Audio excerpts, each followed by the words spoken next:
Hi, so I have this book series right here. It's called The History of Magic and Experimental Science by Lynn, Thorndike. And I'm holding in my hand book 1, which is on the first 13 centuries. We have another on the first 13th centuries, 14th and 15th centuries, 14th, 15th centuries, 16th, 16th, 17th. It's like an encyclopedia, basically, of magic and science since this time, and I opened up the first book. I just wanted to choose something that kind of spoke to me to maybe tell you about. There's obviously so much in these books, and so in this video I'm just going to be going over what is said about Galen in this specific book. And there's 2 parts in here. The first part is about him, and the second part is about his teachings or his practice. And the second part I'm just going to read in full. I think it's really interesting. The first part I'm just going to summarize. And so, I mean, I could tell you a little bit about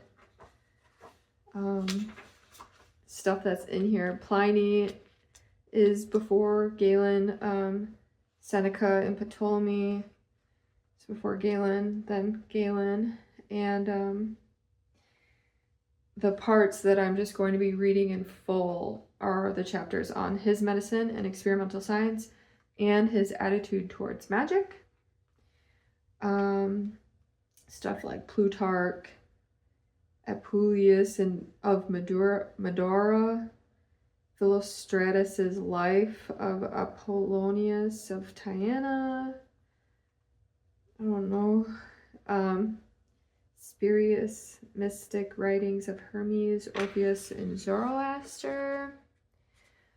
Then there's book 2. There's more. I'm not reading it all. Early Christian thought goes over the book of Enoch, Gnostics, Christian Apocrypha. Like, come on. Everything. I can show you more. I have to show you more. Because look at all these. I'll show you the price.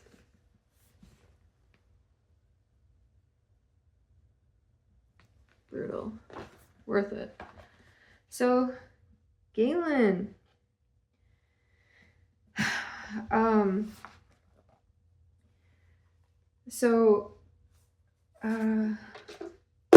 Summarize what I read here in this first part.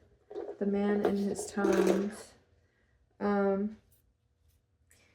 They kind of make it known that not a lot of information is out there about him. Not a lot of it is translated into English. Students have a hard time learning what he was all about, and people don't really know about him.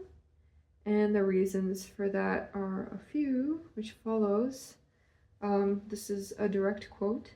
Athenaeus stated that Galen wrote more treatises than any other Greek, and although many are now lost, more particularly of his logical and philosophical writings, his collected extant works in Greek text and Latin translation fill some 20 volumes, averaging 1,000 pages each.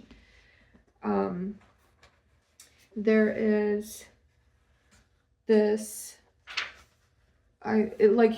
there's a lot of footnotes on these pages, and a lot of them, there's this name Kuhn that is associated a lot with Galen.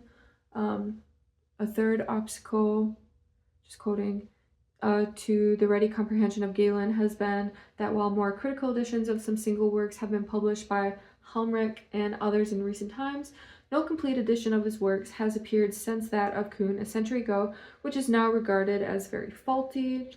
So there's faulty translations. Also, I was reading later on that people have stolen his work, or he would write something for somebody, for like another student that needed something done and he wanted to help him out, and like that went everywhere.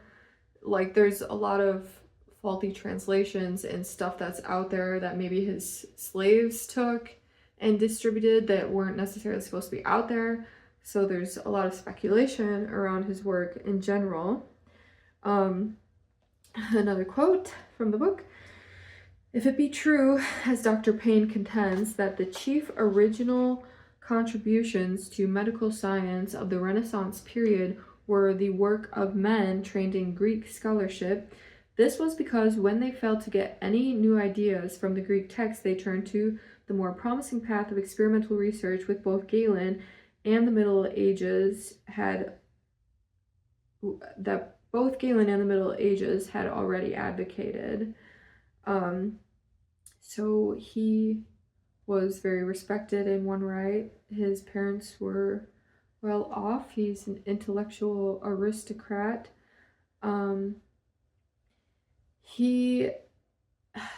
It was in a shop on the Sacra Via that most of the copies of Galen's works were stored when they were consumed by a fire of 192 AD, along with the great libraries upon the Palatine.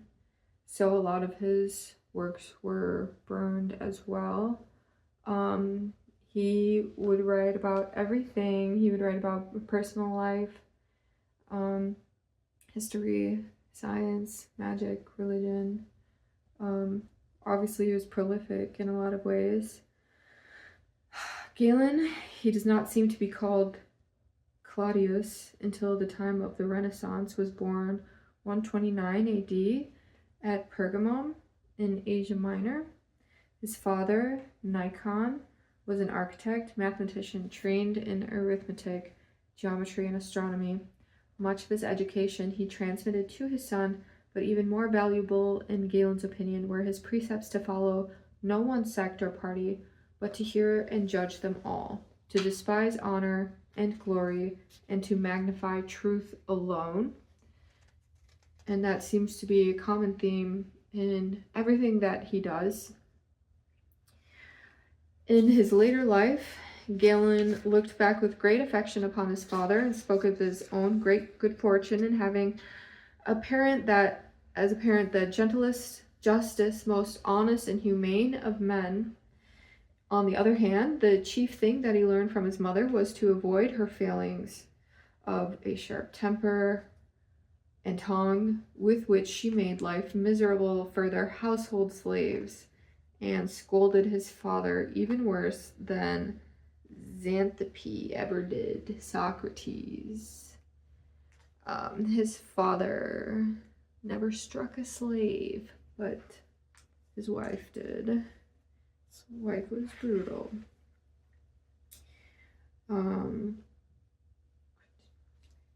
In one of his works, Galen speaks of the passionate love and enthusiasm for truth, which has possessed him since boyhood, so that he was not stopped either by day or by night from quest of it. He realized that to become a true scholar required both high natural qualifications and a superior type of education from the start. After his 14th year, he heard the lectures of various philosophers, Platonist and Peripatetic, Stoic and Epicurean, but when about 17, warned by a dream of his father, he turned to the study of medicine. This incident of the dream shows that neither Galen nor his father, despite their education and intellectual standards, were free from the current belief in occult influences, of which we shall find many more instances of Galen's work. Galen first studied medicine for 4 years under Satyrus in his native city of Pergamon, then under Pelops at Smyrna, later under Nemesianus at Corinth and Alexandria. This was about the time that the great mathematician and astronomer Ptolemy was completing his observations in the neighborhood of Alexandria, but Galen does not mention him despite his own belief that a first-rate physician should also know such subjects as geometry and astronomy, music and rhetoric. Galen's interest in philosophy continued, however, and he wrote many logical and philosophical treatises, most of which were lost. His father died when he was 20, and it was after this that he went to other cities to study. And he traveled a lot. And I'll continue with his first visit to Rome. Galen returned to Pergamum to practice and was, when but 29, made the doctor for the gladiators by 5 successive pontiffs. During his 30s came his first residence at Rome. The article on Galen in Polywissowa states that he was driven away from Rome by the plague, and in De Libris Propris he does say that, when the great plague broke out there, I hurriedly departed from the city for my native land. But in De Prognosticatione ad Epiginem, his explanation is that he became disgusted with the malice of the envious physicians of the capital, and determined to return home as soon as the sedition there was over. Meanwhile, he stayed on and gained great fame by his cures, but their jealousy and opposition multiplied, so that presently, when he learned that the sedition was over, he went back to Pergamon. And in his life, he retreated from the capital temporarily. This could have been due to the envy of physicians in Rome, and they're accusing him of resort to magic arts and divination and his marvelous prognostications and cures. So there was some people that didn't like him for being an occultist.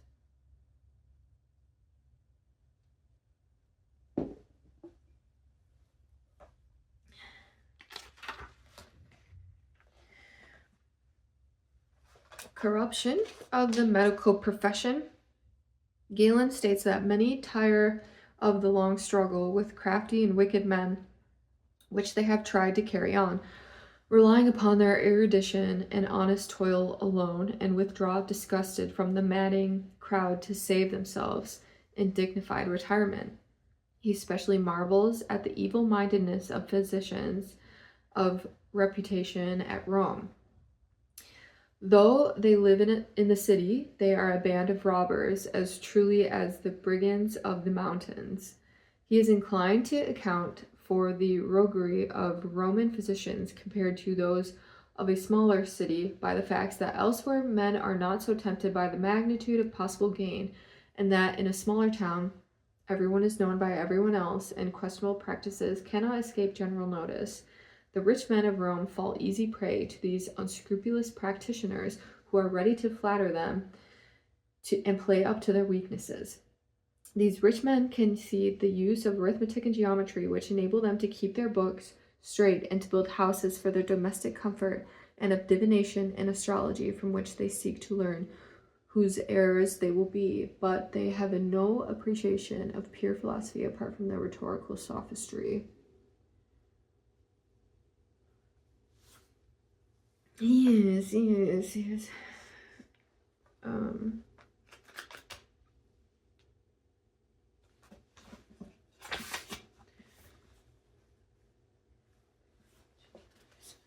is about the time. This is about the sign of the times.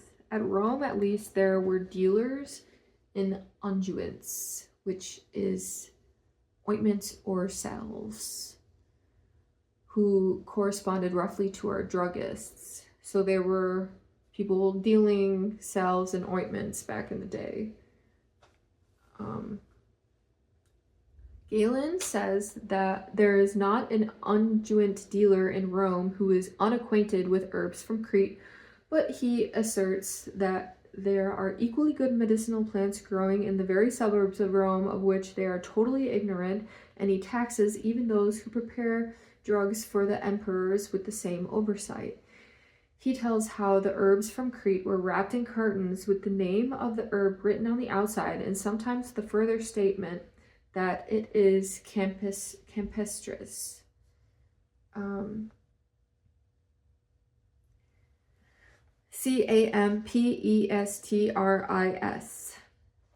Look it up, because I don't know what that word is. These Roman drug stores seem not to have kept open at night, for Galen, in describing a case, speaks of the impossibility of procuring the medicines needed at once because the lamps were already lighted. There were imperial stores where you could, or apothecaries where you could buy specifically like large amounts of hymettus honey. He would buy cinnamon that he proved lost potency over time. He would buy from these imperial stores, but also travel to collect his own medicines.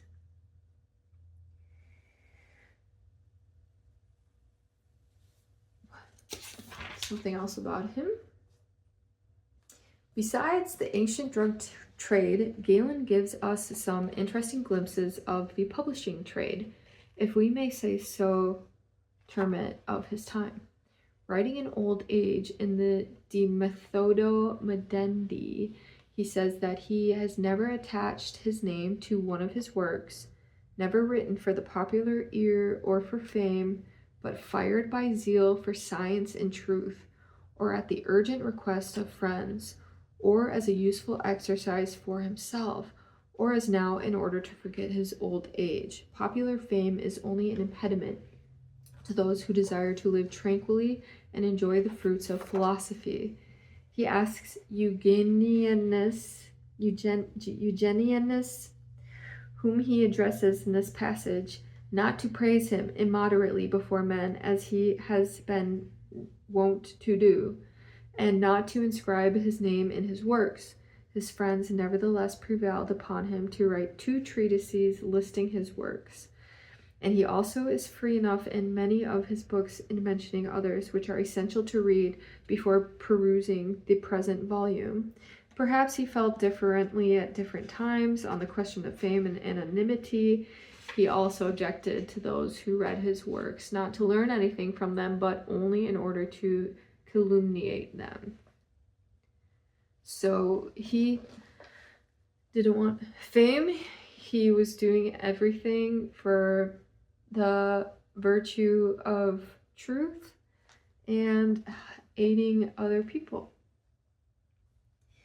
So he rules. Just an interesting point in here. He believed that drinking wine discreetly relieved the mind from all worry and melancholy and refreshed it, for we use it every day, quote unquote. He affirmed that taken in moderation, wine aided digestion and blood. But in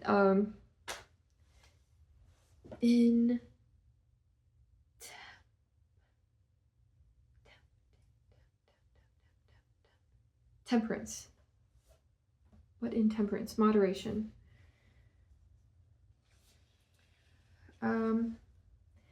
There's a little part here about allusions to Judaism and Christianity. So I'll read that because it's interesting.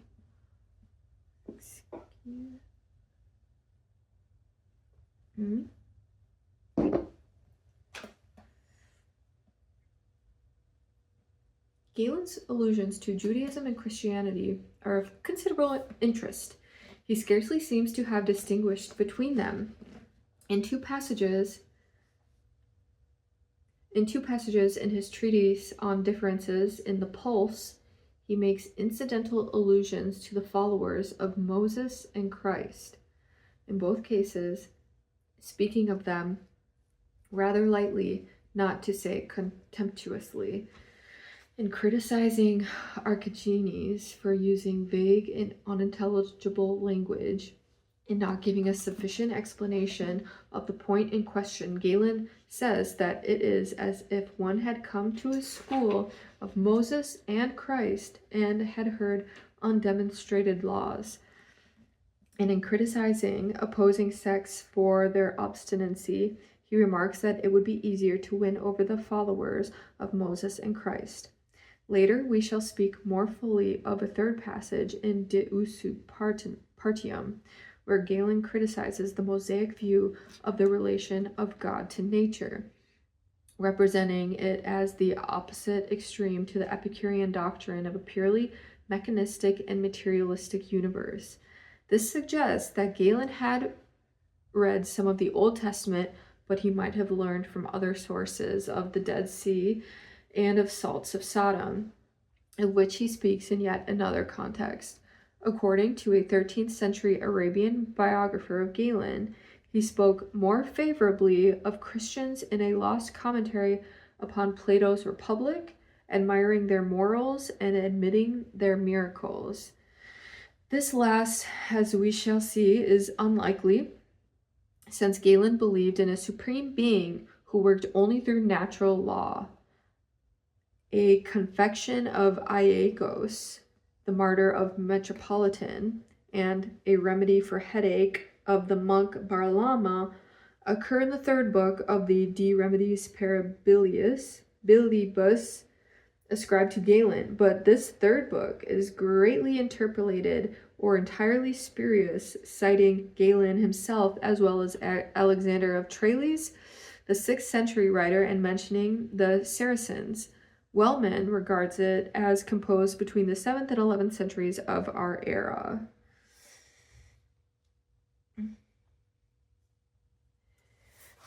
Like most thoughtful men of his time, Galen tended to believe in one supreme deity, but he appears to have derived this conception from Greek rather than Hebraic sources. It was to philosophy and the Greek mysteries that he turned for revelation of the deity, as we shall see. Hopeless criminals were for him those whom neither the Muses nor Socrates could reform. It is Plato, not Christ, whom in another treatise he cites as describing the first and greatest God as ungenerated and good. And we all naturally love him, being such as he is from eternity, quote unquote, which, yeah. But while Galen's monotheism cannot be regarded as of Christian or Jewish origin, it is possible pre-Jewish origin. Wait, but Plato is... It makes no difference to differentiate between Christianity and Judaism if you're talking about Plato, because Judaism got everything from Plato and Christianity got a lot from Judaism, so Plato is like the primary source, but maybe that's controversial. While Galen's monotheism cannot be regarded as of Christian or Jewish origin, it is possible that his argument from design and supporting theology by anatomy made him more acceptable to both Mohammedan and Christian readers. At any rate, he had Christian readers at Rome at the opening of the 3rd century when a hostile controversialist complains that some of them even worshipped Galen. These early Christian enthusiasts for natural science, who else devoted much time to Aristotle and Euclid, were finally excommunicated, but Aristotle, Euclid, and Galen were to return and triumph in medieval learning. So that concludes part 1. Now this next part, I'll show you the text and I will just read. It is from pages It will take time. It's from pages 139 to 181. But it rules, so I'll read it all and I'll show you the text. So, okay. Okay, page 139. His Medicine and Experimental Science. Galen held as his fundamental theory of nature the view which was to prevail through the Middle Ages, that all natural objects upon this globe are composed of four elements: earth, air, fire, and water. And the cognate view, which he says Hippocrates first introduced and Aristotle later demonstrated, that all natural objects are characterized by four qualities: hot, cold, dry, and moist. From the combinations of these four are produced various secondary qualities. Neither hypothesis was as yet universally accepted, however, and Galen felt it incumbent upon him to argue against those who contended that the human body and world of nature were made from but one element. There were others who ridiculed the four-quality hypothesis, saying that hot and cold were words for bath-keepers, not for physicians to deal with. Galen explains that philosophers do not regard any particular variety of earth or any other mineral substance as representing the pure element earth, which in the philosophical sense is an extremely cold and dry substance to which adamant and rocks make perhaps the closest approach. But the earths that we see are all compound bodies. Galen rejected the atomism of Democritus and Epicurus, in which the atoms were indivisible particles differing in shape and size, but not differing in quality, as chemical atoms are supposed to do. He credits Democritus with the view that such qualities as color and taste are sensed by us from the concourse of atoms, but do not reside in the atoms themselves. Galen also makes the criticism that the mere regrouping of impassive and immutable atoms is not enough to account for the new properties of the compound, which are often very different from those of the constituents, as when we alter the qualities of medicine in artificial mixtures. Thus, he virtually says that the purely physical atomism of Democritus will not account for what today we call chemical change. He also, as we shall see, rejected Epicurus' theory of a world of nature ruled by blind chance. Galen, of course, thought that a dry medicine was good for a moist disease, and that in a compound medicine, by mixing in a very cold with a slightly cold drug in varying proportions, a medicine of any desired degree of coldness might be obtained. In general, he regarded solids like stones and metals as dry and cold, while he thought that hot and moist objects tended to evaporate rapidly into air.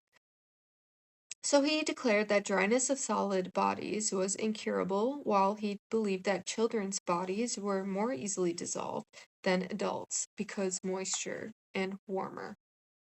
The Stoics and many physicians believed that heat prolonged life, but Asclepiades pointed out that the Ethiopians are old at 30 because the hot sun dries up their bodies.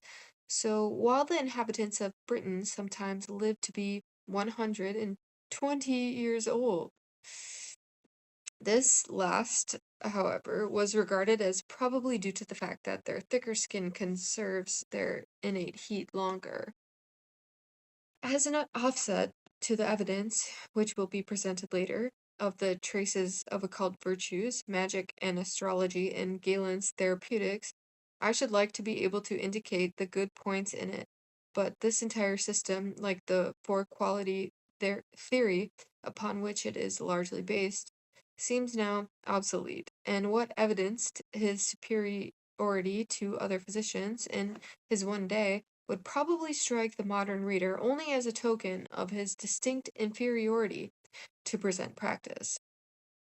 80-odd years of modern medical progress since have added further emphasis to Derenberg's declaration that we have had to throw overboard much of his physiology, nearly all of his pathology, and general therapeutics.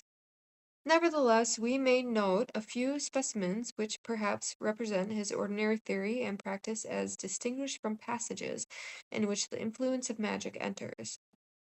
He holds that bleeding and cold drink are the two chief remedies for fever. He notes that children occasionally resemble their grandparents rather than their parents. He disputes the assertion of Epicurus, one by which some of his followers failed to be guided, that there is no benefit to health in Aphrodite, and contends that at certain intervals and in certain individuals and circumstances, sexual intercourse is beneficial. His discussion of anodynes and stupor, or sleep producing medicines, shows that the ancients had anesthetics of a sort. He recognized the importance of breathing plenty of fresh, invigorating, and unpolluted air, free from any intermixture of impurity from mines, pits, or ovens, or of putridity from decaying vegetable or animal matter, or of noxious vapors from stagnant water, swamps, and rivers. As was usual in ancient and medieval times, he attributes plagues to the corruption of the air, which poisoned men breathing it, and tells how Hippocrates tried to allay a plague at Athens by purifying the air by fumigation with fires, odors, and unguents. Two specimens may be given of Galen's accounts of his own cases. In the first, some cheese, which he had told his servants to take away, as too sharp, when mixed with boiled salt pork and applied to the joints, proved very helpful to a gouty patient and to several others whom he introduced to try it.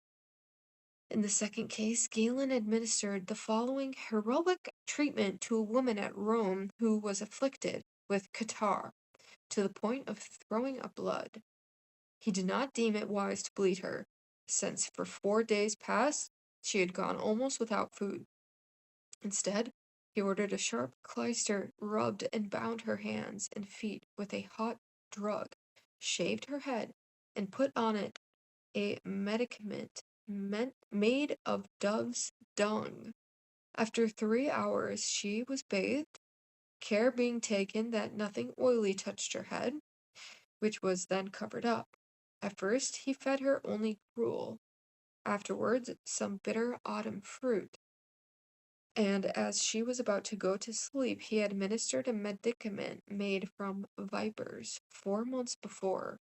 On the second day came more rubbing and binding, except the head, and at evening a somewhat smaller dose of a viper remedy. Again she slept well, and in the morning he gave her a large dose of cooked honey. Again her body was well rubbed, and she was given barley water and a little bread to eat. On the fourth day, an older and therefore stronger variety of viper remedy was administered, and her head was covered with the same medicament as before. Its properties, Galen explains, are vehemently drying and heating. Again, she was given a bath and little food, and on the 5th day Galen ventured to purge her lungs, but he returned at intervals to the imposition upon her head. Meanwhile, he continued the process of rubbing, bathing, dieting, until finally the patient was well again. A truly remarkable cure. These two cases, however, do not give us a just comprehension of Galen's abilities at their best. In his medical practice, he could be as quick and comprehensive an observer as shrewd in drawing inferences from what he observed as the famous Sherlock Holmes, so that some of his slower-witted contemporaries accused him of possessing the gift of divination. His immediate diagnosis of the case of the Sicilian physician, by noting, as he entered the house, the excrements in a vessel which a servant was carrying out to the dung heap, And as he entered the sick room, a medicine set on the window sill, which the patient physician had been preparing for himself. Amazed, the patient and the philosopher Glaucon more than, let us hope, in this case, in view of his profession, they would have amazed the estimable Dr. Watson. Pushman has pointed out that Galen employs certain expressions which seem happy guesses at later discoveries. He writes, Galen was supported in his researches by an extremely happy, imaginative faculty, which put the proper word in his mouth even in cases where he could not possibly arrive at a full understanding of the matter, where he could only conjecture the truth.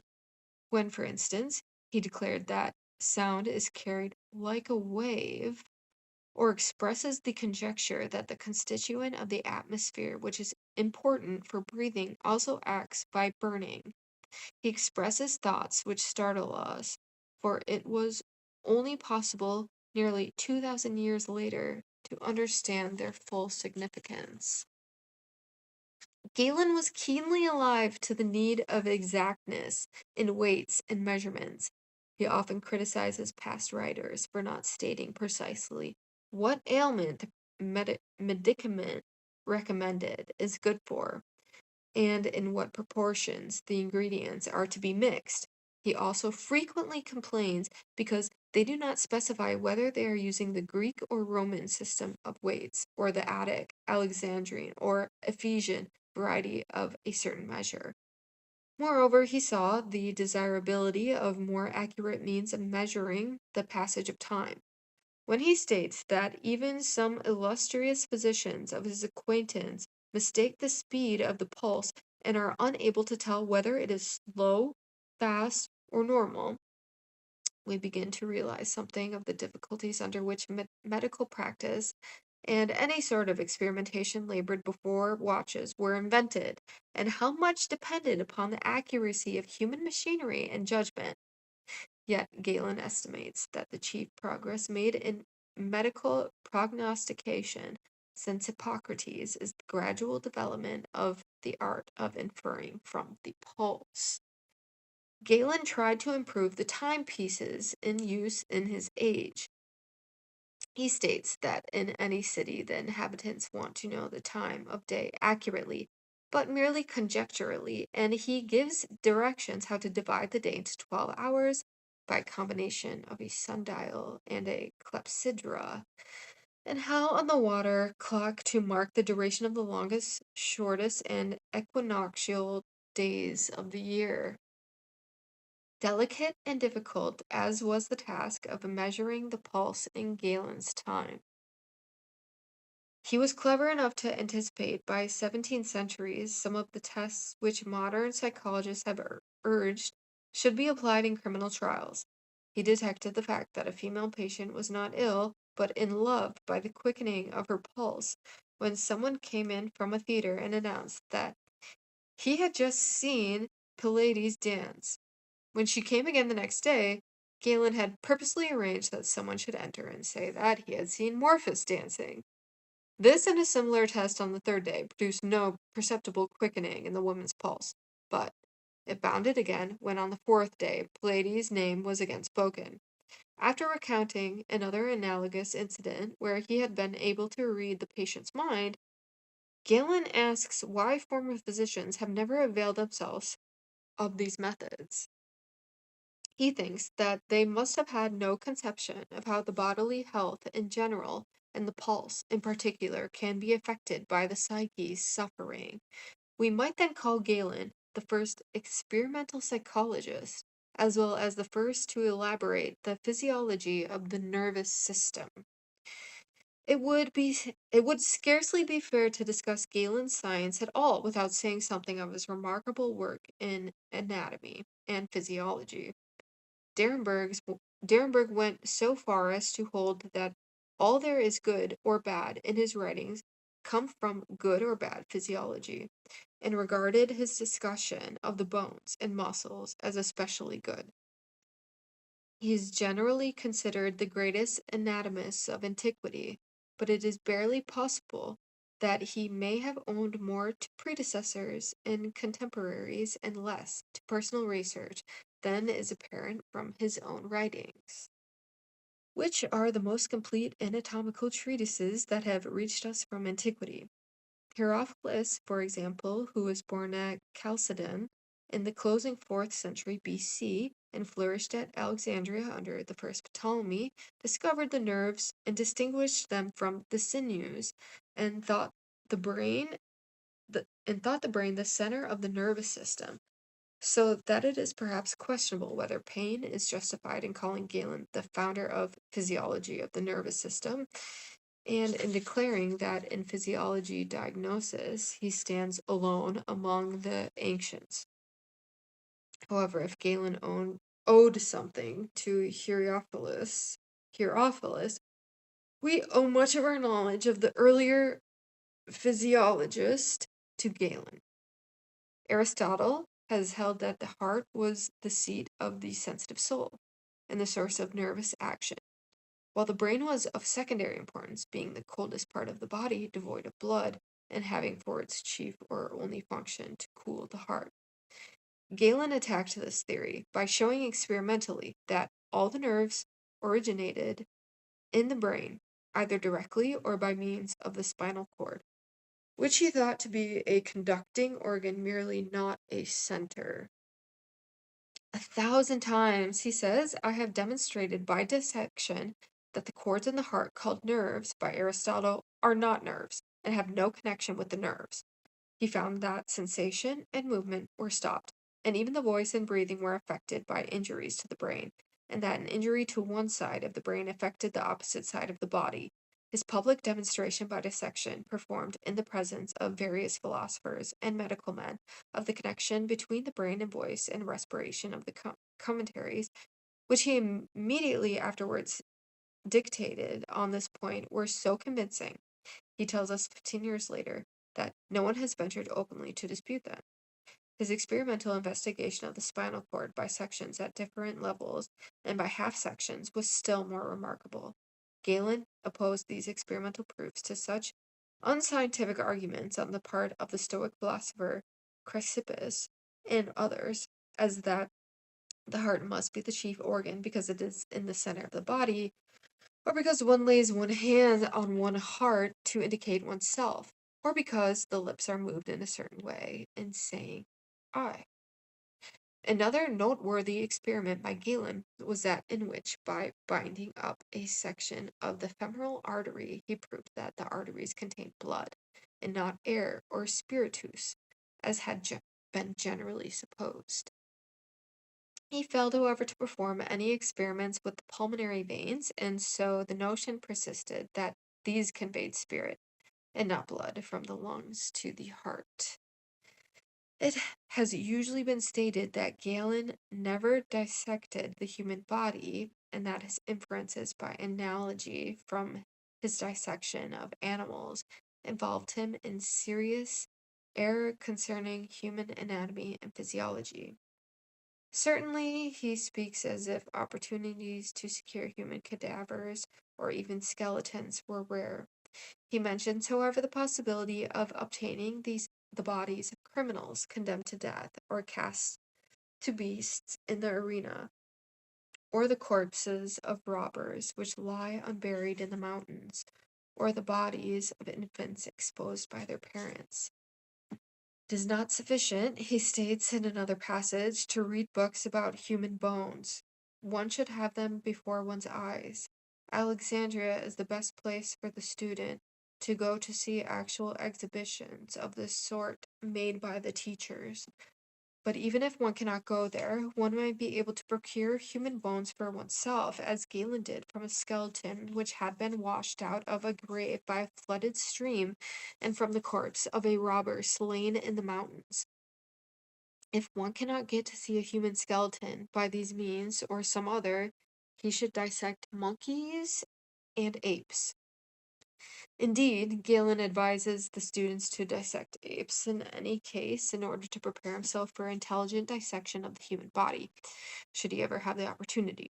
From lack of such previous experience, the doctors with the army of Marcus Aurelius, who dissected the body of a dead German, learned nothing except the position of the entrails. Galen, at any rate, dissected a great many animals. Tiny animals and insects he let alone, for the microscope was not yet discovered, but besides apes and quadrupeds, he cut up many reptiles, mice, weasels, birds, and fish. He also gives an amusing account of the medical men at Rome gathering to observe the dissection of an elephant in order to discover whether the heart had one or two vertices and two or three ventricles. Galen assured them beforehand that it would be found similar to the heart of any other breathing animal. This particular dissection was not, however, performed exclusively in the interests of science, since it was scarcely accomplished when the heart was carried off, not to a scientific museum, but by the imperial cooks to their master's table. Galen sometimes dissected animals the moment he killed them. Thus he observed that the lungs always sensibly shrank from the diaphragm in a dying animal, whether he killed it by suffocation in water, or strangling with a noose, or severing the spinal medulla near the first vertebrae, or cutting his large arteries or veins. Surgical operations and medical practices were a third way of learning the human anatomy, and Galen complains of the carelessness of those physicians and surgeons who do not take pains to observe it before performing an operation or cure. He himself had had one case where the human heart was laid bare, and yet the patient recovered. As a young practitioner he came to Rome. Galen worked out so successful a method of treating wounds of the sinews that the care of the health of the gladiators in his native city of Pergamon was entrusted to him by several successive pontifices, and he hardly lost a life. In the same passage, he again speaks contemptuously of the doctors in the war with the Germans, who were allowed to cut open the bodies of the barbarians, but learned no more thereby than a cook would. When Galen came from Pergamum to Rome, he found the professions of physicians and surgeons distinct, and left cases to the latter which he had attended to himself. We may note, finally, that he invented a new form of surgical knife. In Galen's opinion, the study of anatomy was important for the philosopher as well as for the physician.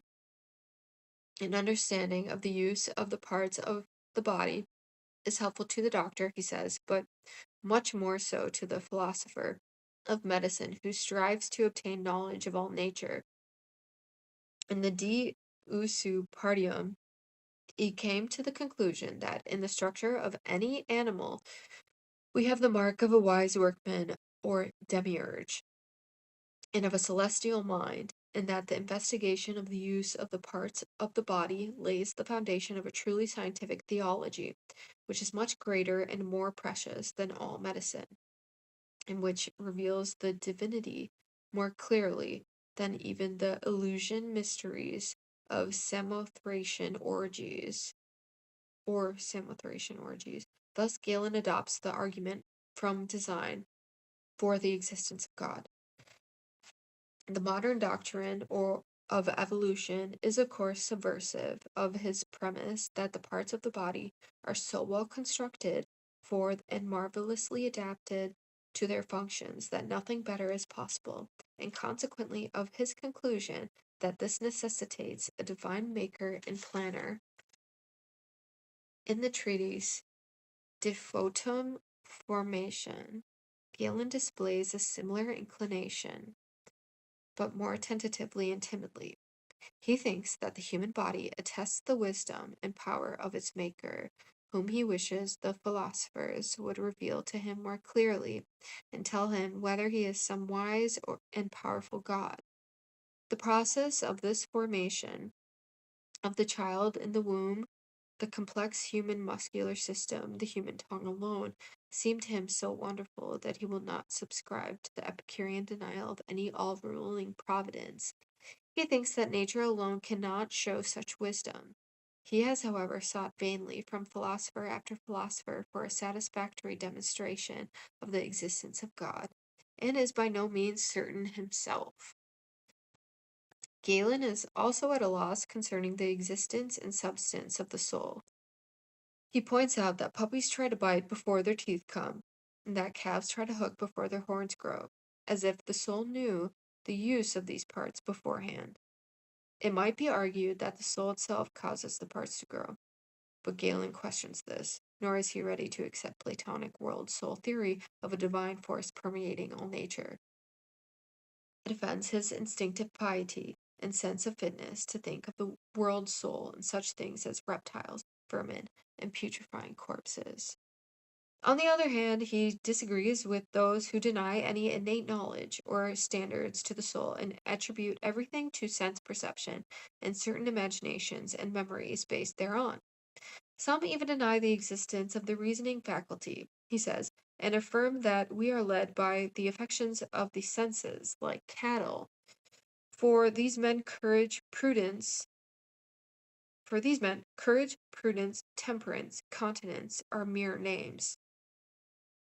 In commenting upon the works of Hippocrates, Galen insists that in speaking of something divine in diseases, Hippocrates could not have meant supernatural influence, which he never admits into medicine in other passages.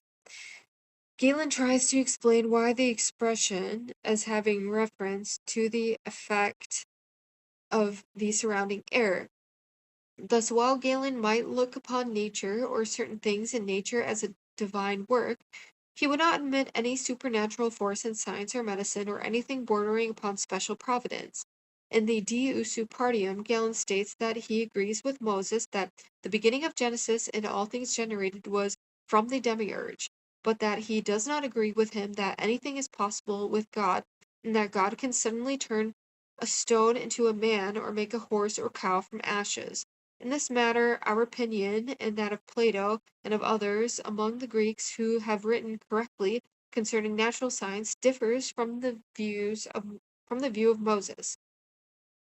In Galen's view, God attempts nothing contrary to nature, but of all possible natural courses invariably chooses the best. Thus Galen expresses his admiration at nature's providence in keeping the eyebrows and eyelashes of the same length and not letting them grow long like the beard or hair, but this is because a harder cartilaginous flesh is provided for them to grow in, and the mere will of God would not keep hairs from growing in soft flesh. If God had not provided the cartilaginous substance for the eyelashes, he would have been more careless, but not merely than Moses, but than a worthless general who builds a wall in a swamp. As between the views on God of Moses and Epicurus, Galen prefers to steer a middle course. Already in describing Galen's dissections and tests with the pulse, we have seen evidence of the accurate observations and experimental instincts which accompanied his zest for hard work and zeal for truth. In one of his treatises, he confesses that it was a passion of his always to test everything for himself. And if anyone accuses me of this, I will confess my disease from which I have suffered all my life long, that I have trusted no one of these who narrate such things until I have tested it myself, if it was possible for me to have experience of it.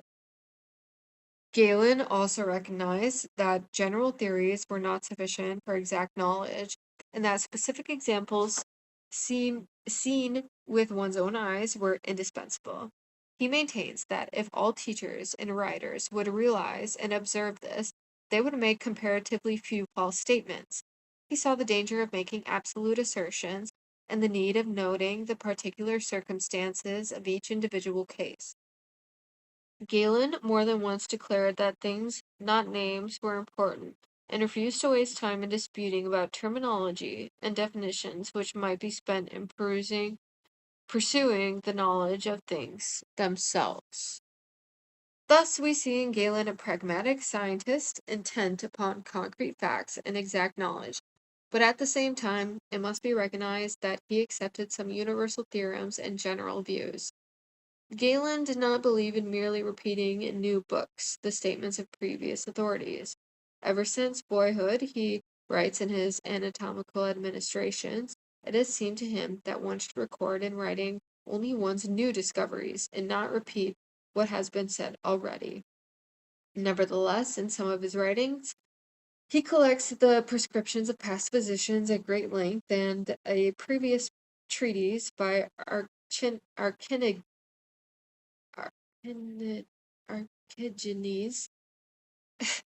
Archigenes is practically embodied in one of Galen's works on compound medicines. On another occasion, however, after stating that Crito had combined previous treatises upon cosmetics, including the works of Cleopatra, into 4 books of his own, which constitute a well nigh exhaustive treatment of the subject, Galen says that he sees no profit in copying Crito's work again and merely reproduces its table of contents. On the other hand, as this passage shows, Galen thought that the ancients had stated many things admirably, and he had little patience with contemporaries who would learn nothing from them, but were always ambitiously weaving new and complicated dogmas, or misinterpreting and perverting the teachings of the ancients. His method was rather first to make haste and stretch every nerve to learn what the most celebrated of the ancients have said. Then, having mastered this teaching, to judge it and put it to test for a long time, and determine by observation how much of it agrees and how much disagrees with actual phenomena, and then embrace the former portion and reject the latter.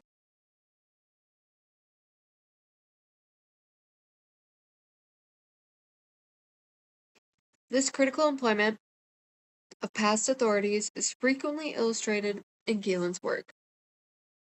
He mentions a great many names of past physicians and writers, thereby shedding some light upon the history of Greek medicine.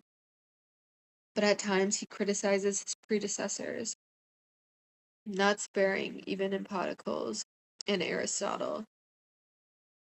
Although he cites Aristotle a great deal, he declares that it is not surprising that Aristotle made many errors in the anatomy of animals, since he thought that the heart in large animals had a 3rd ventricle. As we have already seen in discussing the topics of weights and measurements, Galen especially objects to the vagueness and inaccuracy of many past medical writers, or praises individuals like Harris, who give specific information. He also shows a preference for writers who give first-hand information, commending Heraclides of Tarentum as a trustworthy man, if there ever was one, who set down only those things proved by his own experience. Galen declares that one could spend a lifetime in reading the books that have already been written upon medicinal simples. He urges his readers, however, to abstain from Andreas and other liars of that stamp, and above all to eschew Pamphilus, who never saw even in a dream the herbs which he describes. Of all previous writers upon materia medica, Galen preferred Dioscorides.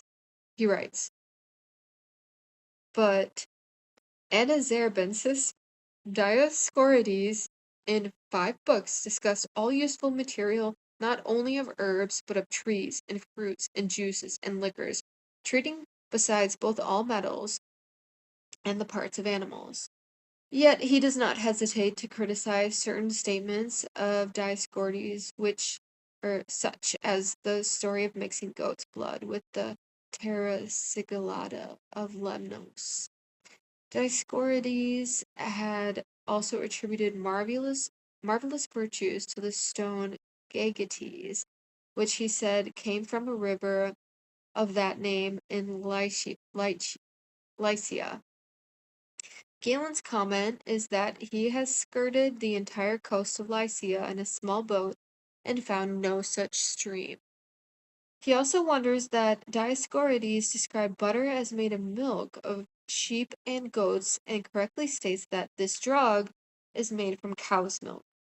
Galen does not mention its use as a food in his work on medicinal simples, and in his treatise upon food values, he alludes to butter rather incidentally in the chapter on milk, stating that it is a fatty substance and easily recognized by tasting it, that it has many of the properties of oil, and in cold countries is sometimes used in baths in place of oil.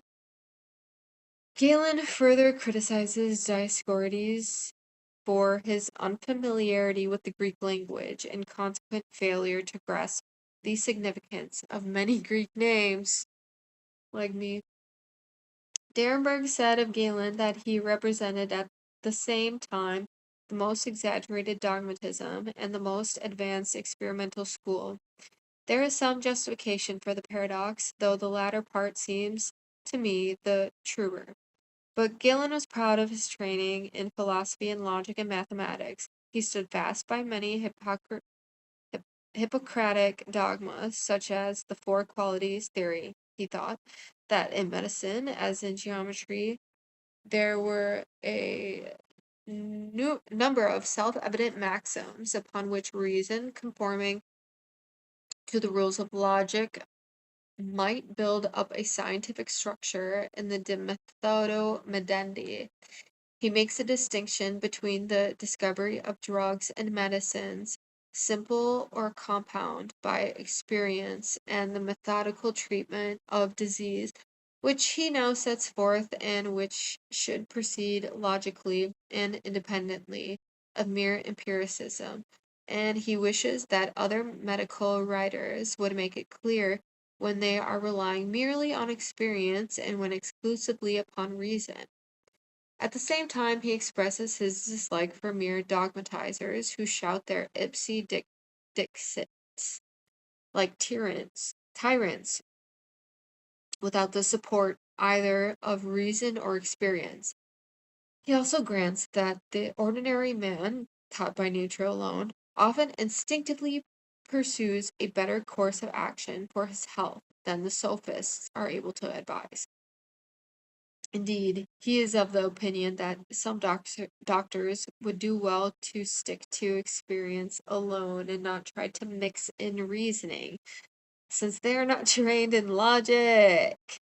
And when they endeavor to divide or analyze a theme, perform like unskilled carvers who fail to find the joints and mutilate the roast. Later on in the same work, he again affirms that persons who will not read and profit by the books of medical authorities and whose own reasoning is defective should limit themselves to experience. Normally, however, Galen upholds both reason and experience as criteria of truth against the opposing schools of dogmatics and empirics. The former attacked experience as uncertain and impossible to regulate, slow and unmethodical. The latter replied that experience was consistent, adaptable to art, and proof enough. Galen's chief objection to the empirics is that they reject reason as a criterion of truth and wish the medical art to be irrational. The empirics say that all things are discovered by experience, but we say that some are found by experience and some by reason. Galen also objects to Herodotus's explanation of the medical art as originating in the conversation of patients exposed at crossroads, who told one another of their complaints and recoveries, and thus evolved a fund of common experience. Galen criticizes such experience as irrational and not yet put into scientific form. Of the empirics, he tells us further that they regard phenomena only and ignore causes and put no trust in reasoning. They hold that there is no system or necessary order in medical discovery or doctrine, and that some remedies have been discovered by dreams, others by chance. They also accepted written accounts of past experiences and thus, to a certain extent, trusted in tradition. Galen argues that they should test these statements of past authorities by reason. His further contention that if they test them by experience, they might as well reject all writings and trust only to present experience from the start is a sophistical quibble unworthy of him. He adds, however, that the empirics themselves say that past tradition or history should not be judged by experience, but it is unlikely that he represents their view correctly in this particular. In another passage, he says that they distinguish three kinds of experience: chance or accidental, offhand or impromptu, and imitative or the repetition of the same thing. In the third passage, he repeats that they held that observation of one or two instances was not enough, but that oft repeated observation was needed with all conditions, the same each time. In yet another place, he says that the empirics observe coincidences and things joined by experience.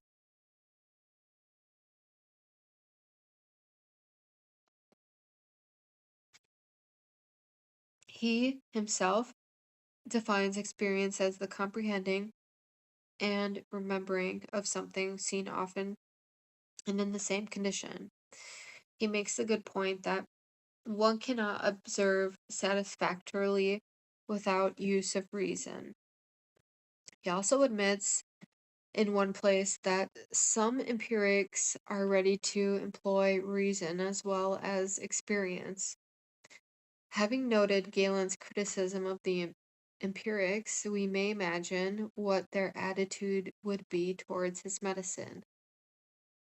They would probably reject all of his theories, which we too have finally discarded, of four elements and four qualities and the like, and would accept only his specific recommendations for the cure of disease based upon his medical experience, except that they would also be credulous concerning anything which he assured them was based upon his own or another's experience, whether it truly was or not. They would, however, have probably questioned much of his anatomical inference from the dissection of the lower animals, since he tells us that they have written whole books against anatomy. Considering the state of knowledge in their time, their refusal to attempt any large generalizations or to hazard any scientific hypotheses or to build any risky medical systems was in a way commendable, but their credulity as to particulars was a weakness. On the whole, Galen's attitude towards experience seems an improvement upon theirs. He was apparently more critical towards the experiences of past writers than the average empiric, and in his combination of reason and experience, he came a little nearer to modern experimental method. Reason alone, he says, discovers some things. Experience alone discovers some, but to find others requires use of both experience and reason. In his treatise upon critical days, he keeps reiterating that their existence is proved both by reason and experience. These two instruments in judging things given us by nature supplement each other. Logical methods have force in funding what is sought, but in believing what has been well found there are two criteria for all men: reason and experience. What can you do with men who cannot be persuaded either by reason or by practice? Galen also speaks of discovering a truth by logic and being thereby encouraged to try it in practice and of then verifying it by experience. This, however, is not quite the same thing as saying that the scientist should aim to discover new truth by purposive experiments, or that from a number of experiences, reason may infer some general law of nature. It is perhaps in his work on medicinal simples that Galen lays most stress upon the importance of experience. Indeed, he sees no other way to learn the properties of natural objects than through the experience of the senses. For by the gods, he exclaims, how is it that we know that fire is hot? Are we taught it by some syllogism or persuaded of it by some demonstration? And how do we learn that ice is cold except from the senses? And Galen sees no advantage in spending further time in arguments and hair splitting where one can learn the truth at once from the senses. This thought he keeps repeating through the treatise, saying, for example, the surest judge of all will be experience alone, and those who abandon it and reason on any other basis not only are deceived, but destroy the value of the treatise. Moreover, he restricts his account of medicinal simples to those with which he is personally acquainted. In the 3 books of treating of plants, he does not mention all those found in all parts of the world, but only as many as it has been his privilege to know by experience. He proposes to follow the same rule in the ensuing discussion of animals, and to say nothing of virtues which he has not tested, or of substances mentioned in the writing of past physicians, but unknown to him. He dares not trust their statements when he reflects how some have lied in such matters. In the Middle Ages, Albertus Magnus talks in much the same strain in his work on animals, plants, and minerals, and perhaps he was stimulated to such ideals, consciously or unconsciously, directly by reading Galen, or indirectly through Arabic works by Galen's earlier expression of them. Galen mentions some virtues ascribed to substances which he has tested by experience and found false, such as the medicinal properties attributed to the belly of a seagull, and some of those claimed for the marine animal called torpedo. Anointing the place with frog's blood or dog's milk will not prevent eyebrows that have been plucked out from growing again, nor will bat's blood and viper's fat remove hair from the armpits. Also, the brain of a hare is only fairly good for boys' teeth.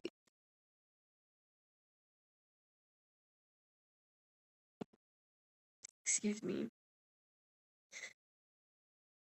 In beginning his work on food values, Galen states that many have discussed the properties of aliments, some on the basis of reason alone, some on the basis of experience alone, but that their statements do not agree.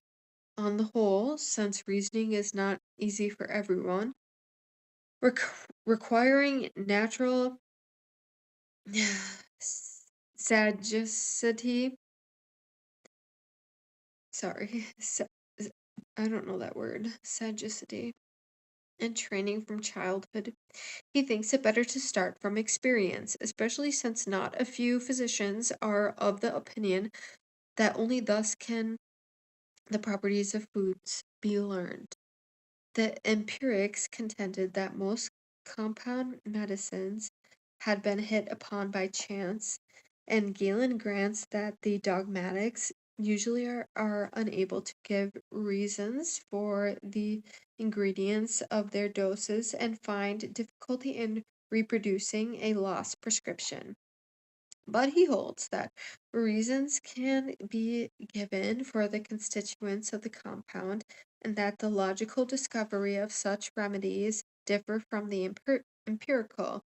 His own method was to learn the nature of each disease and the varied properties of simples, and then prepare a compound suited to the disease and to the patient.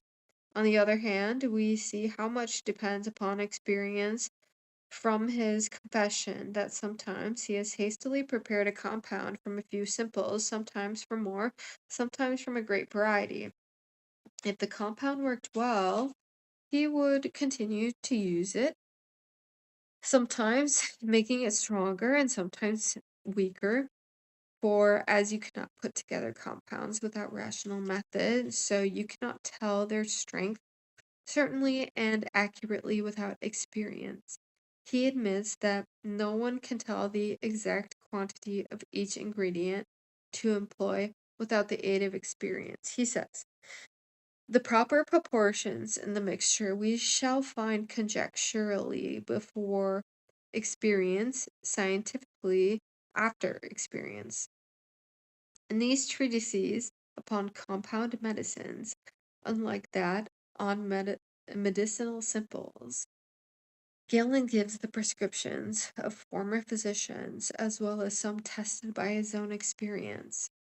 Sometimes, however, he expresses a preference for the medicines of those writers who were more experienced, and one once says that he will give some compounds of the more recent writers, who in their turn had selected the best from older writers of long experience and added later discoveries. We suspect, however, that some of these prescriptions had not been tested for centuries.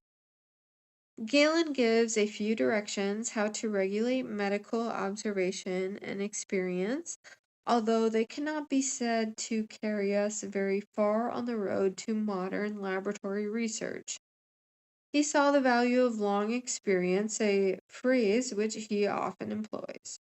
He states that one experience is enough to learn how to prepare a drug, but to learn to know the best medicines in each kind and in different places, many experiences are required. Medicinal simples should be frequently inspected, since the knowledge of things perceived by the senses is strengthened by careful examination. Galen advises the student of medicine to study herbs, trees, and fruit as they grow to find out when it is best to pluck them, how to preserve them, and so on. But elsewhere, he states that it is possible to estimate the general virtue of the simple from one or two experiences. However, he suggests that their effect be noted in the three cases of a perfectly healthy person, a slightly ailing patient, and a really sick man. In the last case, one should further note that varying effects as the disease is marked by any excess of heat, cold, dryness, or moisture. Care should be taken that the simples themselves are pure and free from any admixture of a foreign substance. It is also essential to test the relation to the nature of the patient of all those things of which great use is made in the medical art.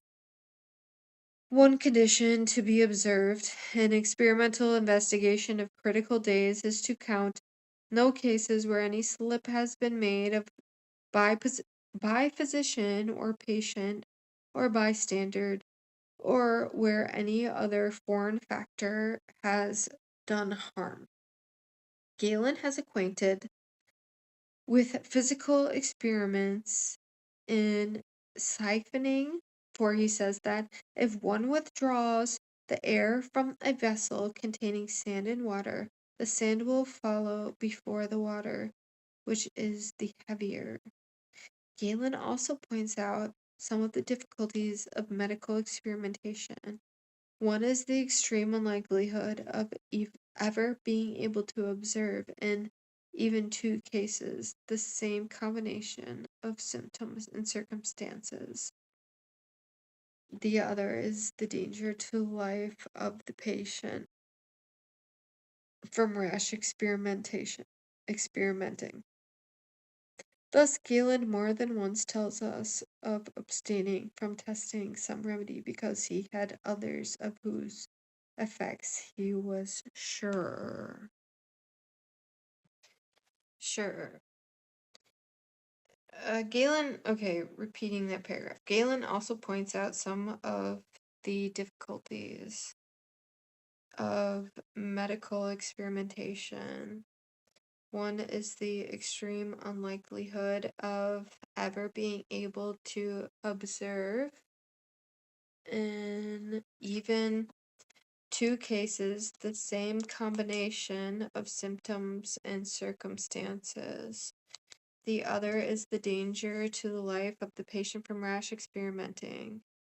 Thus, Galen more than once tells us of abstaining from testing some remedy because he had others of whose effects he was sure.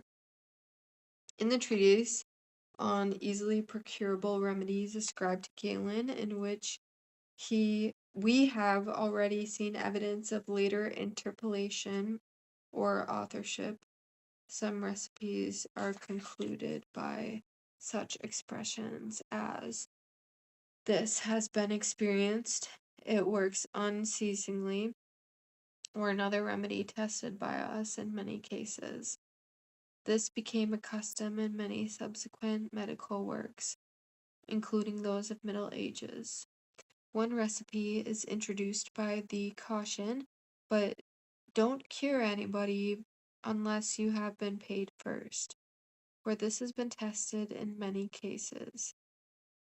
But we are left in some doubt whether we should infer that remedies tested by experience are so superior that they call for cash payment rather than credit, or so uncertain that it is advisable that the physician secure his fee before the outcome is known. In the Middle Ages, the word experimentum was used a great deal as a synonym for any medical treatment, recipe, or prescription. Galen approaches this usage, which we have already noticed in Pliny's Natural History, when he describes a very important experiment in bleeding performed by certain doctors at Rome. Indeed, Galen appears to have exerted a great influence in the Middle Ages by his passages concerning his experience in particular as well as by the medicine in general. Medieval writers cite him as an authority for the recognition of experience and reason as criteria of truth. Gilbert of England cites experiences from the Book of Experiments experienced by Galen, and we shall find more than one such apocryphal work ascribed to Galen in the Middle Ages. John of Saint Amand seems to have developed 7 rules, which he gives for discovering experimentally the properties of medicinal simples. From what we have heard Galen say on the subject, and in another work, the Concordances, John collects a number of passages about experience from the works of Galen. Peter of Spain, who died as Pope John the 21st in 1277, cites Galen in his discussion of the way of experience and the way of reason in his commentaries on Isaac and Diets. We have already suggested Galen's possibility influence upon Albertus Magnus, and we might add Roger Bacon, who wrote some treatises on medicine. But it is hardly possible to tell whether such ideas were in the air, or were due to Galen individually, either in their origin or their transmission. But we made a rather close approach to the medieval attitude in his equal regard for logic and for experimentation. The more general influence of Galen upon all sides of the medicine of the following 15 centuries has often been stated in sweeping terms, but is difficult to exaggerate. His general theories his particular cures, his occasional marvelous stories were often reported or paraphrased. Orbaceus has been called the ape of Galen, and we shall see that the epithet might, with equal reason, be applied to Aetius of Amida. Indeed, as in the case of Pliny, we shall find plenty of instances of Galen's influence in our later chapters. Perhaps as good a single instance of medieval study of Galen as could be given is from the concordances of John of St. Amand already mentioned, which bear the alternative title Recalled to Mind, Revocative Memorae, since they were written in to relieve from toil and worry scholars who often spend sleepless nights in searching for points in the books of Galen. Or we may note how the associates of the 12th century translate from the Arabic Gerard of Cremona, added a list of his works at the close of his translation of Galen's Tegni, imitating Galen in the commemoration of his books at the end of the same treatise, as they themselves state. Not that medieval men did not make additions of their own to Galen. For instance, we noted Jewish philosopher Moses Maimonides in adding his collection of medical aphorisms to the many previous compilations of this sort.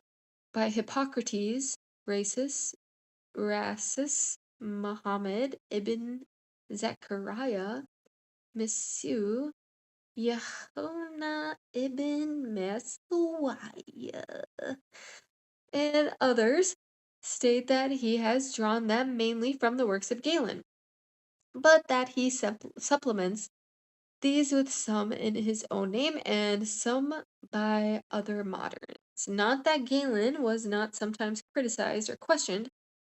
A later Greek writer, Simeon Seth, ventured to devote a special treatise to a refutation of some of Galen's physiological views. In it, addressing himself to those persons who regard you, O Galen, as a god, he endeavored to make them realize that no human being is infallible. Among the medical treatises of Gentile de Foligno, who was papal physician and performed in a public dissection at Padua in 1341, is found a brief argument against Galen's fifth aphorism. But such criticism or opposition only shows how generally Galen was accepted as an authority. Okay, chapter 3, or part 3, actually, is attitude towards magic. From Galen's habits of critical estimation rather than blind acceptation of authority, of scientific observation, careful measurement, and personal experiment, from his brilliant demonstrations by dissection and his medical prognostication and therapeutics, sane and shrewd for his time. From these we have now to turn to the other side of the picture and examine what information his works afford us concerning the magic and astrology and ancient medicine, concerning the belief in occult virtues, suspensions, characters, incantations, and the like. We may first consider what he has to say concerning magic and divination as he understands those words, and then take up his attitude to those other matters which we look upon as almost equally deserving classification under those heads. Apollonius of Tyranna and Apuleius of Medora were not the only celebrated men of learning in the early Roman Empire to be accused of magic. We have already alluded to the charges of magic magic against Galen by the envious physicians of Rome during his first residence in that city. It is hard to escape the conviction that at that time learned men were very like likable to be suspected or accused of magic. Indeed, Galen makes the general assertion that when a physician prognosticates all aright concerning the future course of a malady, this seems so marvelous to most men that they would receive him with a great affection, if they did not often regard him as a wizard. Soon after saying this, Galen begins the story of the prognostications he made and the cure he wrought, when all the other doctors took an opposite view of the case. One of them then jealously suggested that Galen's diagnosis was due to divination. When asked by what kind of divination, he gave different answers at different times and to different persons, sometimes saying by dreams, sometimes by sacrificing, again by symbols or by astrology. Afterwards, such charges against Galen kept multiplying. As a result, Galen says that since then he has not gone about advertising his prognostications like a herald, lest the physicians and philosophers hate him the more, and slander him as a wizard and diviner, but that he now reveals his discoveries only to his friends. In another treatise, he represents Hippocrates as saying that a proficient doctor should be able to prognosticate the course of diseases, but adds that contemporary physicians call such a doctor a sorcerer and wonder worker. Again, in his work on medicinal simples, he states that he abstained from testing the supposed virtue of crocodile's blood in sharpening the vision and the blood of house mice in removing warts, partly because he had other reliable eye medicines and cures for warts, such as Myrmecia, a gem with wart-like lumps, partly because by employing such substances he feared to incur the reputation of a sorcerer, since jealous physicians were already slandering his medical prognostications as divination. This last passage affords a good illustration of the close connection with magic of certain natural substances, supposed to possess marvelous virtues, while Galen's wart-stone also seems magical to the modern reader. Galen himself sometimes calls other physicians magicians. Certain men with whom he does not agree are called by him liars or wizards, or I don't know what to say, and another man who used mouse dung to excess he calls superstitious and a sorcerer. In the same work on simples, he says that he will list herbs in alphabetical order, as Pamphilus did, but that he will not, like him, descend to old wives' tales, Egyptian sorceries and incantations, amulets, and other magical devices, which not only do not belong in the medical art but are utterly false. Pamphilus never saw most of the herbs he mentioned, much less tested their virtues, but copied anything he found, piling up names, incantations, and wizardry. Galen accused Xenocrates, Aphrodisianus, also of not having eschewed sorcery, and he notes that medical writers have either said nothing about sweat or what is superstitious and bordering upon magic. Philters, love charms, dream draughts, and imprecations Galen regards as impossible or injurious, and intends to have nothing to do with them. He thinks it is ridiculous to believe that by such spells one can bewitch one's adversaries so that they cannot plead in court, or conceive or bear children. He considers it worse to advertise and perpetuate such false or criminal notions in writings than to practice such a crime but once. In one passage, however, to illustrate his theory that the gods prepare the sperms of plants and animals and set them going as it were, and afterwards leave them to themselves. Galen compares them to the wonder workers who were perhaps not magicians but men similar to our sidewalk fakirs who exhibit mechanical toys, who start things moving and then go away themselves while what they have prepared moves on artificially for a time.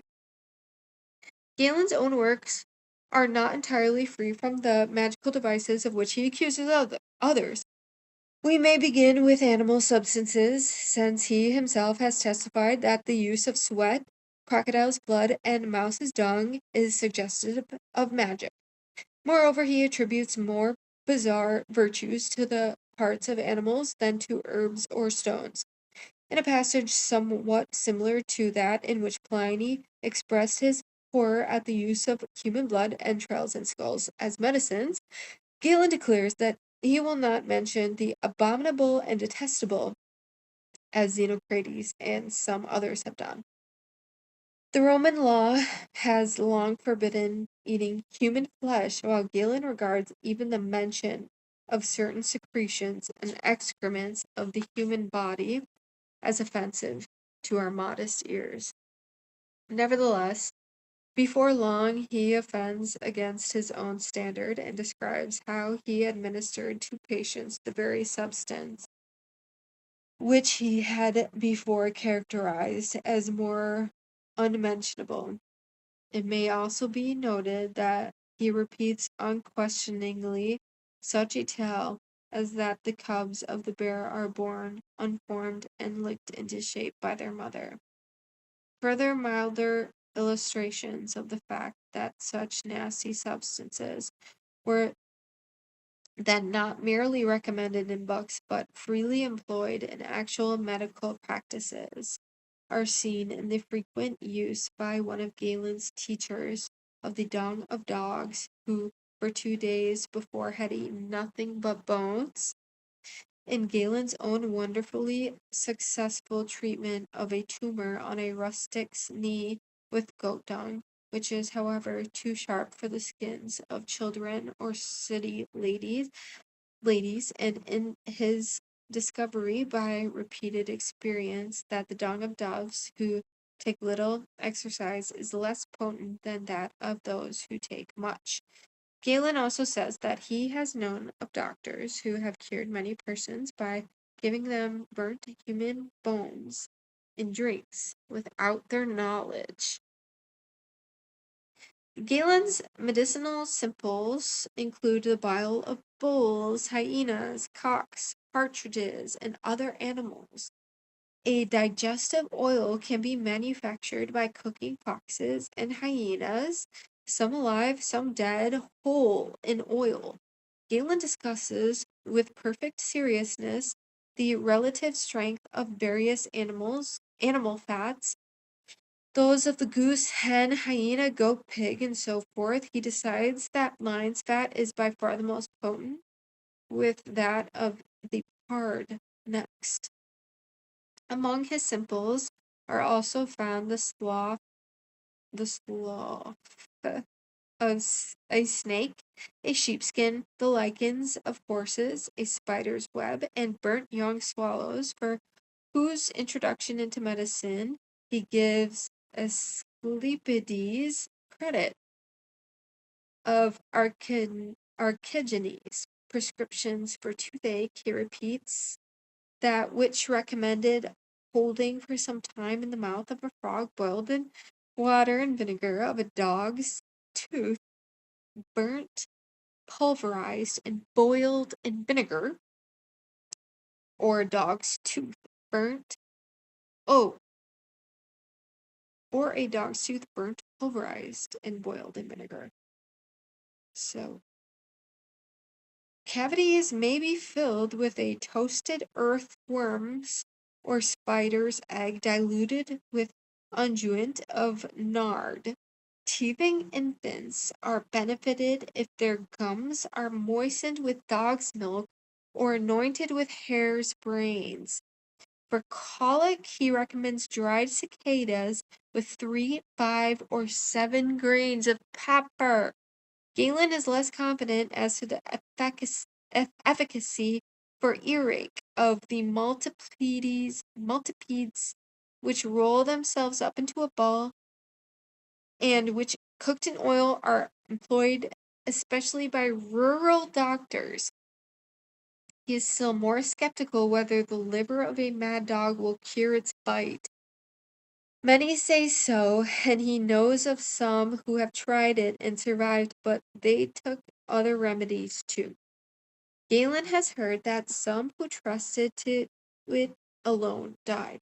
In other treatises, Galen discusses the strange virtues of the basilisk in much the usual way, but in his work on simples, he remarks dryly that it is obviously impossible to employ it in pharmacy, since if the tales about it be true, men cannot see it and live or even approach it without danger.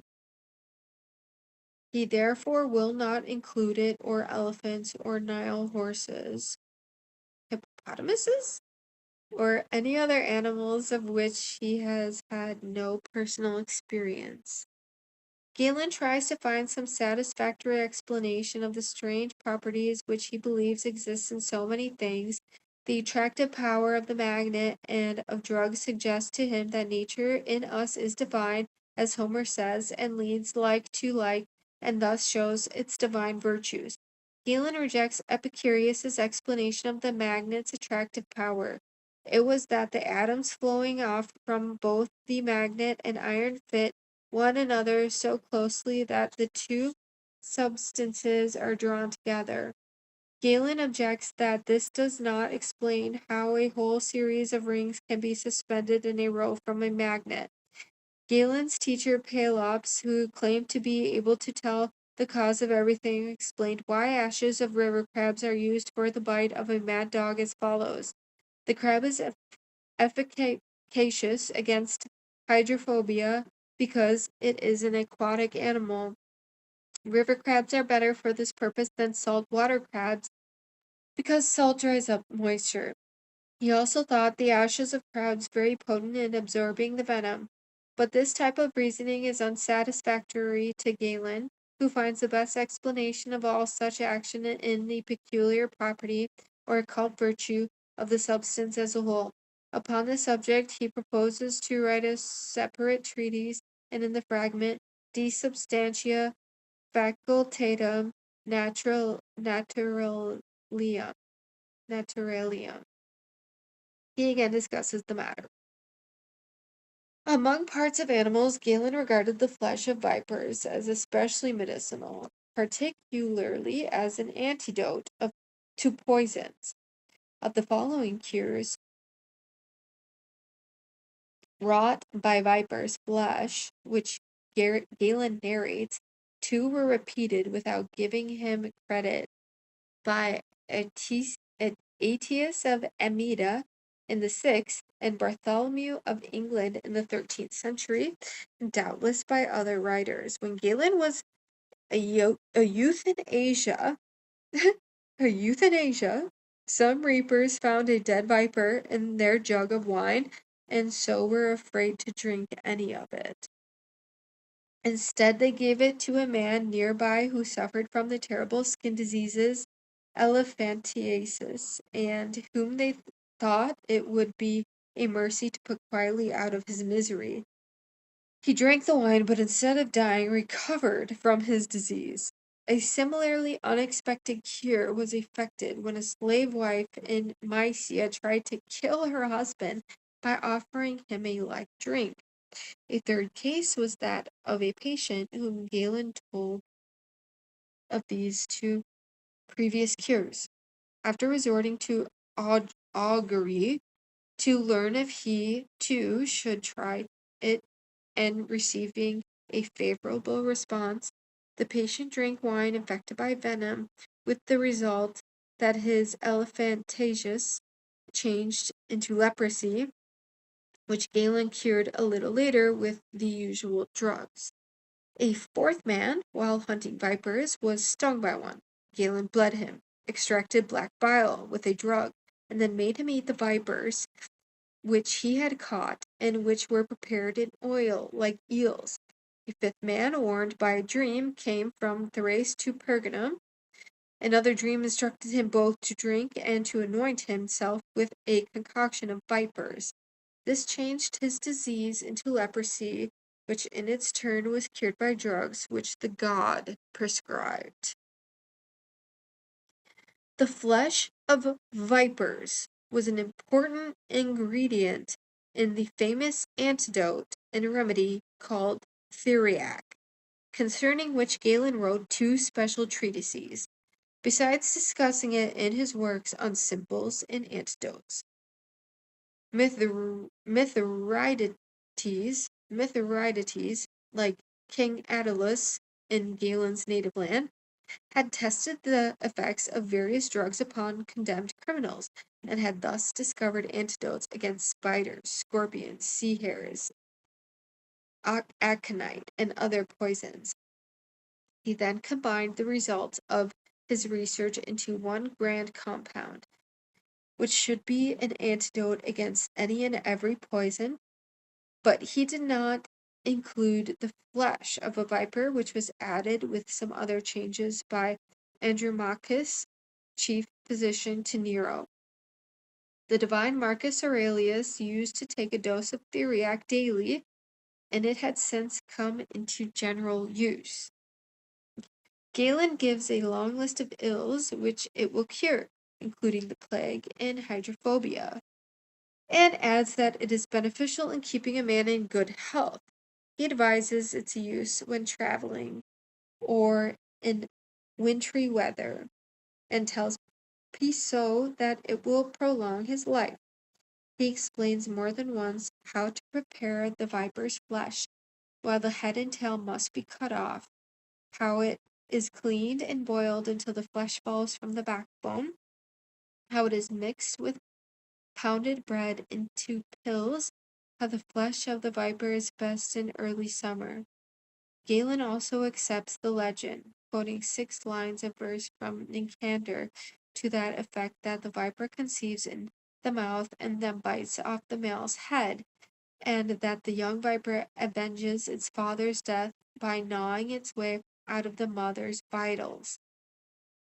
The Marsi at Rome denied the existence of the dipsas, or snake whose bite causes one to die of thirst. But Galen is not quite sure whether to agree with them. Already we have had occasion to refer to Galen's 2 works on compound medicines, which occupy the better part of 2 bulky volumes in Kuhn's edition and contain a vast number of prescriptions. It is not uncommon for one of these to contain as many as 25 ingredients. It seems unlikely that such elaborate concoctions would have been discovered by chance, as the empirics held, but the modern reader is ready to agree that it was chance, if anyone was ever cured of anything by one of them. Yet Galen, as we have seen, believes that reasons can be given for the ingredients, and would not for a moment admit that they are no better than the messes of witches' cauldrons. He argues that if all diseases could be cured by simples, no one would use compounds, but that they are essential for some diseases, especially such as require the simultaneous applications of contrary virtues. Also, where a simple is too strong or weak, it can be toned up or down to just the right strength in a compound. Plasters and poultices seem always to be compounds. Of Panaceus, Galen is somewhat more cherry, except in the case of theriac. He opines that a medicine which is good for a number of ills cannot be very good for any one of them. Procedure, as well as substances suggestive of magic, is found to some extent in Galen's work. He instructs for example, to pluck an herb with the left hand before sunrise. He also recommends the suspension of a peony to cure epilepsy. He saw a boy who wore this root remain free from that disease for 8 months, when the root happened to drop off, and the boy soon fell in a fit. When another peony root was hung about his neck, he remained in good health until Galen, for the sake of experiment, removed it a second time, whereupon another epileptic fit ensued as before. In this case, Galen suggests that perhaps some particles from the root were drawn in by the patient's breathing or altered the surrounding air. In another passage, he holds that there is no medical reason to account for the virtues of amulets, but that those who have tested them by experience say that they act by some marvelous antipathy unknown to man. A ligature recommended by Galen is to bind about the neck of the patient a viper which has been suffocated by tying several strings, preferably a of marine purple about its neck. Galen marvels that Stercus lupina, even when simply suspended from the neck, sometimes evidently is beneficial. It should not have touched the ground, but should have been taken from trees or bushes. It also works better, as Galen has found in his own practice, if suspended by the wool of a sheep who has been torn by a wolf. While Galen thus employs ligatures and suspensions and sanctions magic logic, he draws the line at use of images, characters, and incantations. In the passage just cited, he goes on to say that he has found other suspended substances efficacious, but not the barbarous names such as wizards use. Some say that the gem jasper comforts the stomach if bound about the abdomen, and some wear it in a ring engraved with a dragon and rays, as King Neshepso directs in his 14th book. Galen has employed it suspended about the neck without any engraving upon it, and found it equally beneficial. In illustrating the virtue of human saliva, especially that of a fasting man, Galen tells of a man who promised him to kill a scorpion by means of an incantation which he repeated thrice. But at each repetition he spat on the scorpion, and Galen afterwards killed one by the same procedure without any incantation, and more quickly with the spittle of a fasting than of a full man.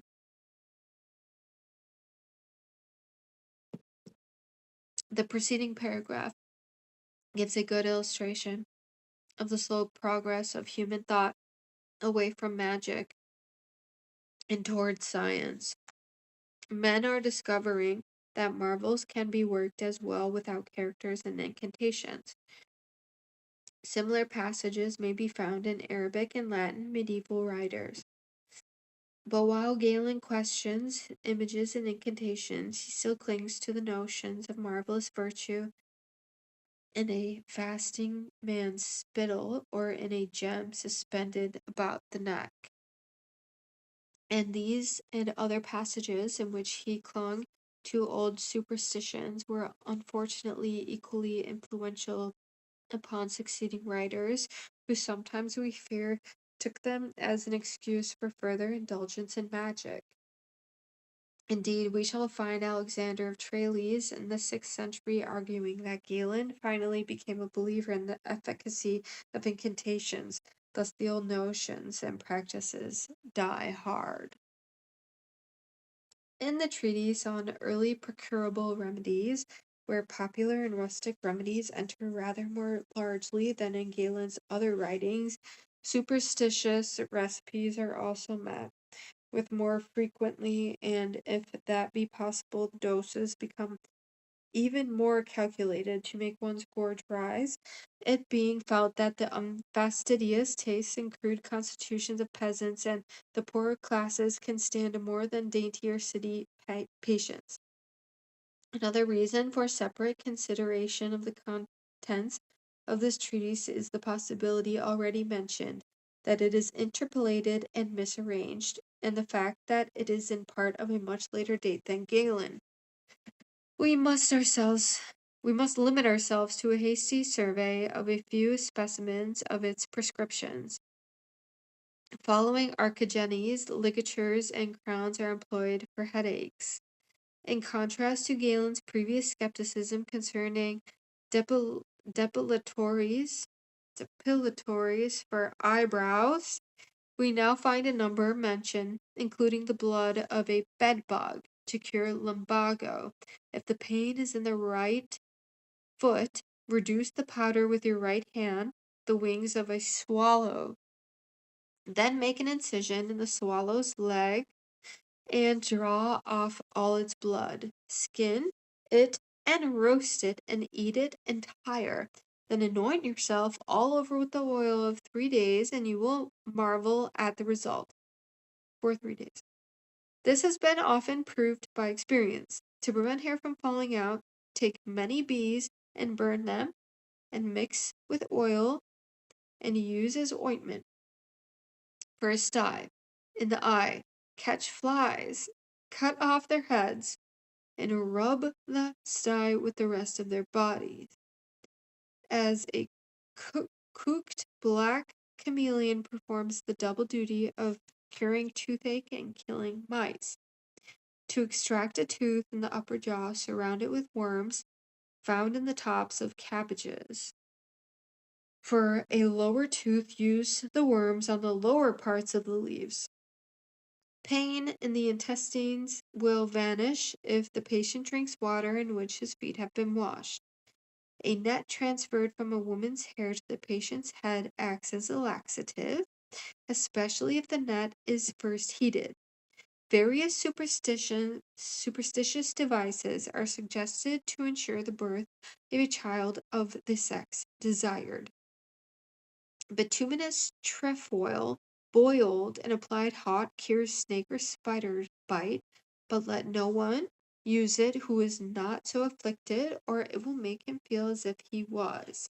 For cataract, is recommended a mixture of equal parts of mouse's blood, cock's gall, and woman's milk dried. For pain on one side of the head or face, smear with 15 earthworms and 15 grains of pepper powdered in vinegar. To stop a cough, wear the tongue of an eagle as an amulet. Wearing a root of rhododendron makes one fearless of dogs and would cure a mad dog itself if it could be tied on the animal. A confection covering 3 pages is said to prolong life, to have been used by the emperors, and to have enabled Pythagoras, its inventor, who began to make use of it at age 50, to live to be 117 without disease. And he was a philosopher and unable to lie about it. Remains to note what there is in Galen's work in the way of divination and astrology. We are not entirely surprised that contemporary doctors confused his medical prognostic with divination when we read what he has to say concerning the outward signs of hot or cold internal organs. In the treatise entitled The Healing Art, which Maywalt says was the most studied of Galen's works and spread in a vast number of medieval Latin manuscript translations, he devotes a number of chapters to such subjects as signs of hot and dry heart, signs of hot liver, and signs of cold lung. Among the signs of cold brain are excessive excrements from the head, stiff straight red hair, late birth, malnutrition, susceptibility to injury from cold causes, and catarrh, and somnolence. In this commentary on the aphorisms of Hippocrates, Galen adds other signs by which it may be foretold whether the child will be a boy or girl to those signs already mentioned by Hippocrates. Some of these seem superstitious enough to us, and it was a case of the evil that men do living after them, for Moses Maimonides the noted Jewish physician of Cordova in the 12th century, in his collection of aphorisms drawn chiefly from the works of Galen, repeats the following methods of prognostication: purum cum primo spermatizat, perscrutare quem si invenis habere testiculum dextrum maiorum sinistro. You will know that his first child will be a male, otherwise female. The same may be determined in the case of a girl by comparison of the size of her breasts. Maimonides also repeats from Galen's work to Caesar on Theriac the story of the ugly man who secured a beautiful son by having a beautiful boy painted on the wall and making his wife keep his eyes fixed upon it. Maimonides also repeats from Galen the story of the bear's licking its unformed cubs into shape. In another treatise on diagnosis from dreams, Galen makes a closer approach to the arts of divination.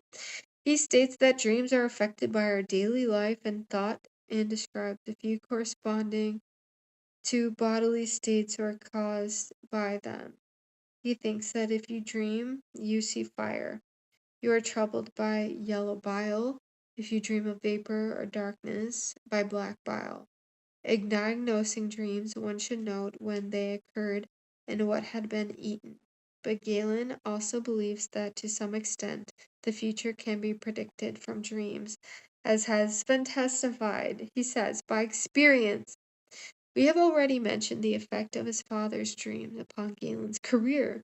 In this Hippocratic commentaries, he says that some scorn dreams and omens and signs, but that he has often learned from dreams how to prognosticate or cure diseases.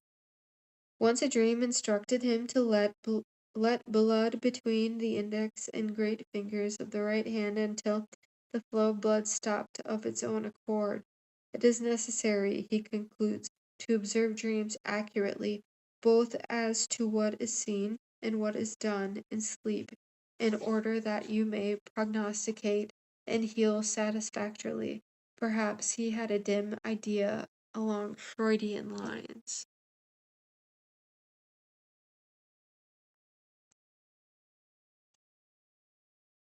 In the ordinary run of Galen's pharmacy and therapeutics, there is very little mention or observance of astrological conditions, although Hippocrates is cited as having said that a study of geometry and astronomy, which may well mean astrology,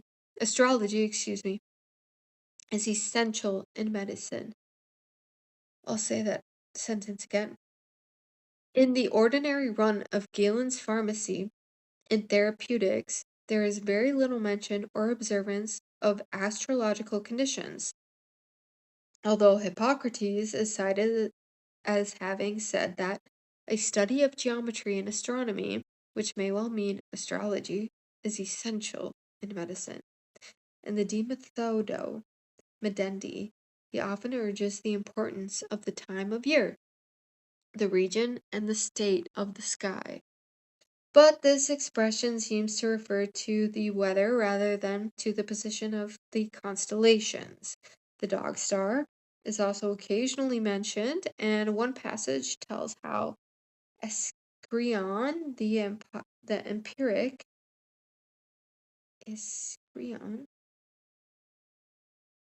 empiric, an old man most experienced in drugs and our fellow citizen and teacher, burned live river crabs on a plate of red bronze after the rise of the dog star when the sun entered Leo and on the 18th day of the moon. We are also informed that many Romans are in the habit of taking theriac on the 1st or 4th days of the moon. But Galen ridicules Pamphilus for his 36 sacred herbs of the horoscope, or decans, taken from an Egyptian Hermes book. On the other hand, one of his objections to the atomists is that they despise augury, dreams, portents, and all astrology, as well as that they deny a divine artificer of the world and an innate moral law to the soul. Thus, atheism and disbelief in astrology are put on much the same plane. Whereas there is no little to suggest a belief in astrology in most of Galen's works, we find among them two devoted especially to astrological medicine, namely a treatise on critical days in which the influence of the moon upon disease is assumed, and the prognostication of disease by astrology.